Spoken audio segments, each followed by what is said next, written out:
Hi, this is Fran with Stampendous, and this is week 135.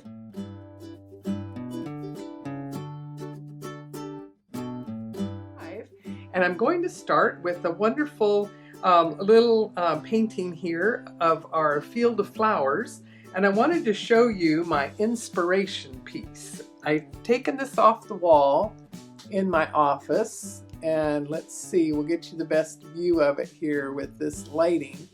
This is a little original watercolor that I purchased when I was traveling, probably in Florence. I got this one and I found just the right frame for it here. But I just loved this vista of the hills. And now with the stamps, we've found a way for you to have fun doing a similar thing as easy as I'm going to show you. So we'll just start with the stamping and get rolling here with our wonderful watercolor opportunity here to learn and try some simple things.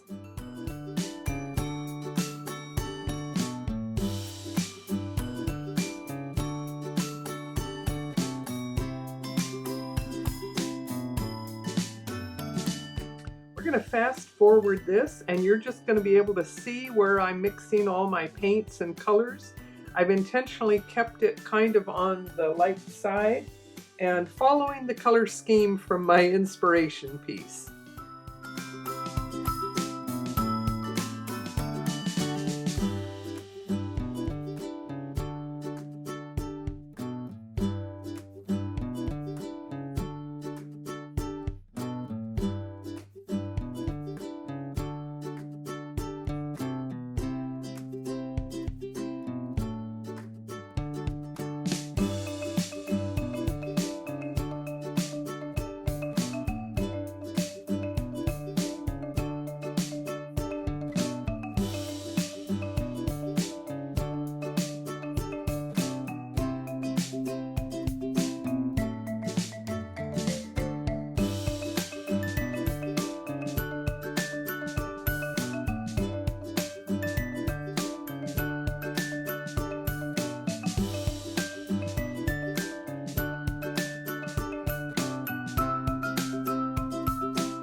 Okay, so quick comment on this. It probably would have been smarter to do the yellow fields before doing all of the other detail, and I hesitated to keep turning my palette back and forth.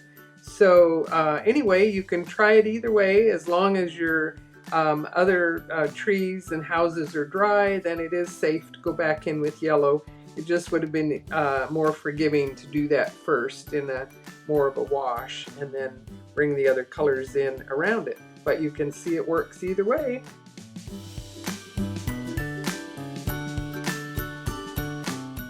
Let me show you a quick trick in stamping this one. I want the sunflowers in the foreground, so I'll stamp those first, and then we'll mask them to do the kitty cats sitting out in the sunflowers.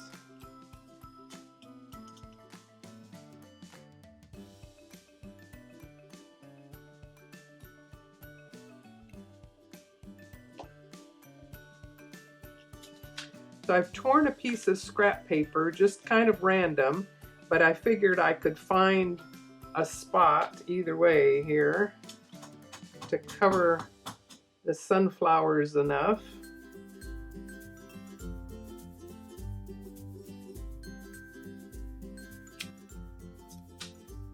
Okay, that'll work.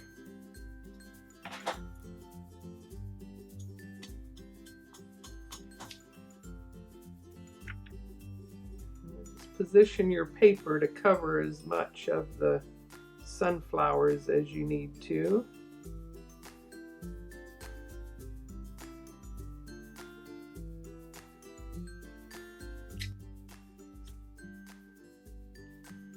Okay, easy masking with torn paper. Okay, and we'll just fast forward this one as well, and you can see the whole thing develop.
Okay, and there you have a very quick, playful version of that. You, of course, could take more time and color in each little sunflower with your tip of your brush, but I think the washes and the fun, quick look is appropriate for card making and makes it lots of easy fun.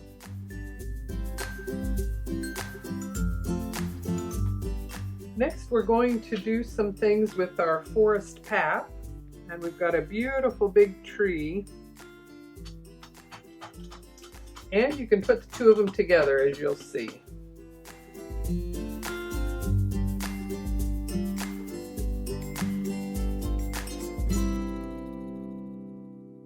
I'm stamping this one higher up.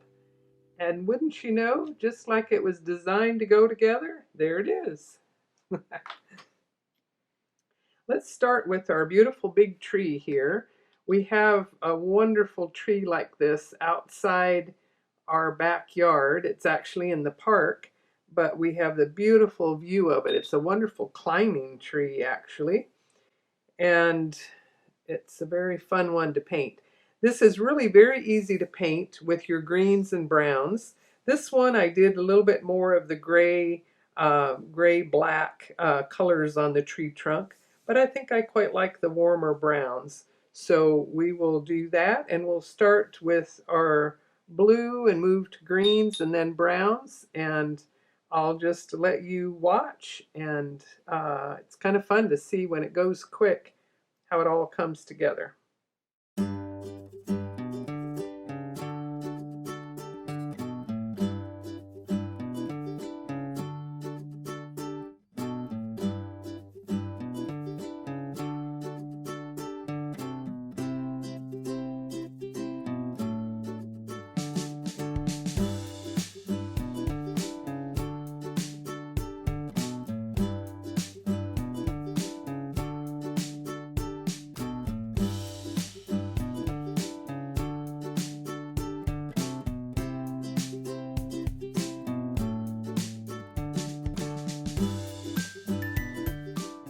lighter greens in the distance, bolder colors toward the foreground.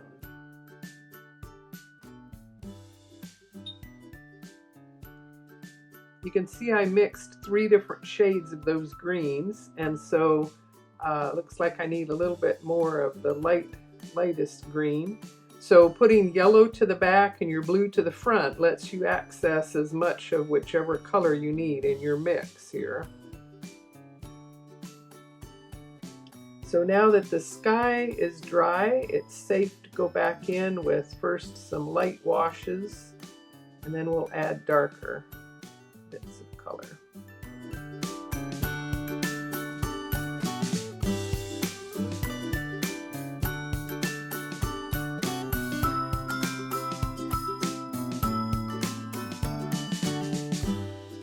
Go darker to the underside that might be shadowed, and we'll shadow a little bit more to the left side for lighting from this side.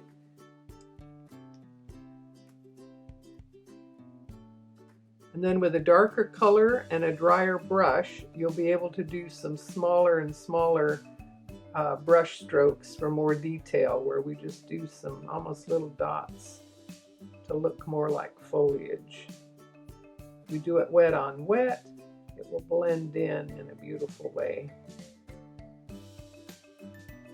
I'll let that dry just a little bit while we start this one. So I saw a beautiful photo of a fall forest, and it was just misty off in the distance, and that inspired this one with more of the fall colors. I'm going to do just a hint of blue to the sky. I want it to be very light.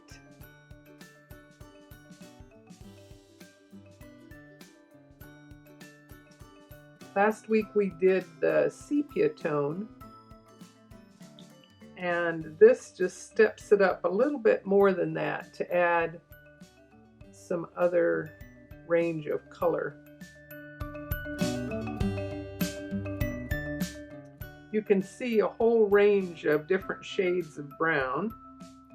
We want to start with a light wash that is mostly the scarlet color here.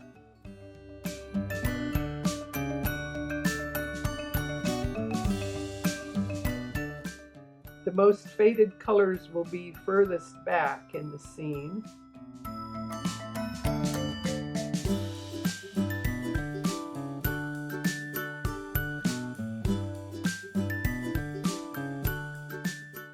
And we're just going to continue building up more and more layers. We're going to have our light, if any, coming from way back here, and we're going to get darker on the outer edges of things.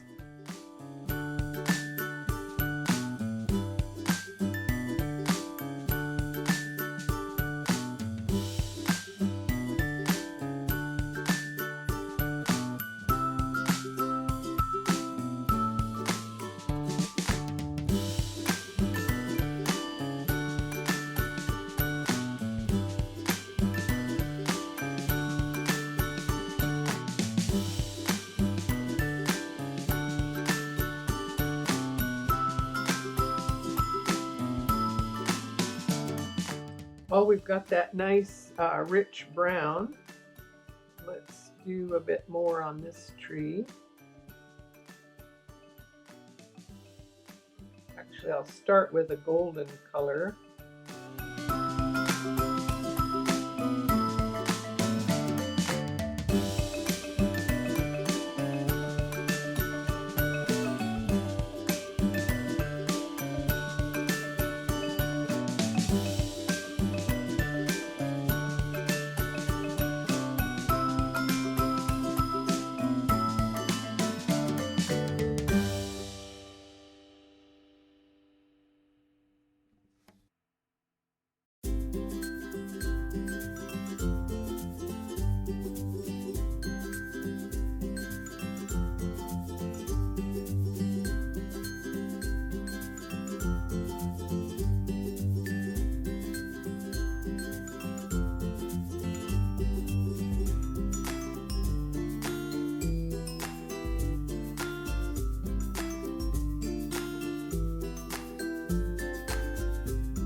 I'm looking not just for color, but how wet or dry my brush is, so that I can hold some detail to come back in and do a little bit of black.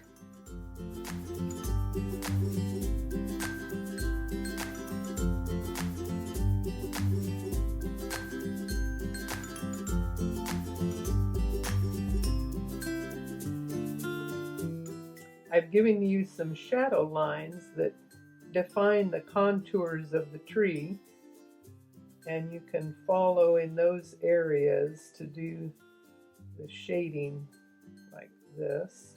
It'll be darker on this side with the light coming from this side.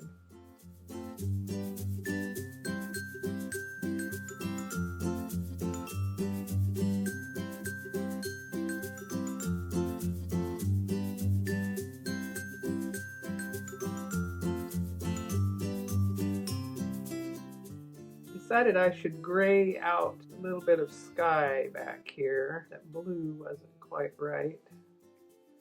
And we'll gray this as well. In more of a mist, it could have just been left totally white, I think. I'm not going to take the time to do this one, but you can see here, and we'll put this in the gallery if you want to pause it. You can try doing a more dramatic scene this way as well with your darker colors, and again you can really see how the light is streaming through and the darkening happens on the outside edges, and you can have lots of little fun with your forest path. So take a look at our gallery and enjoy all of the different variations that you can try your hand at. Thanks for watching. Bye-bye.